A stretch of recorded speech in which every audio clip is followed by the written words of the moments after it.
Hi అండి, నమస్తే. పాకంతో పని లేకుండా చాలా ఈజీగా చేసుకునే కొబ్బరి ఉండలు ఎలా చేయాలో మీకు ఇప్పుడు నేను చేసి చూపిస్తానండి.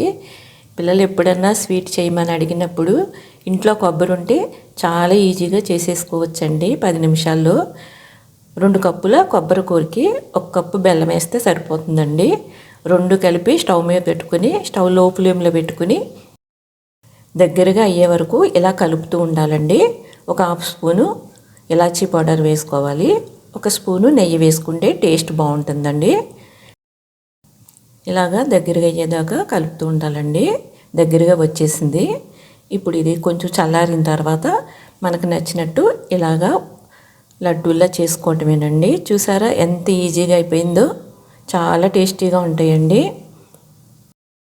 నచ్చితే మీరు ట్రై చేయండి. నా వీడియో నచ్చితే ప్లీజ్ సబ్స్క్రైబ్ చేయండి. థ్యాంక్ యూ అండి.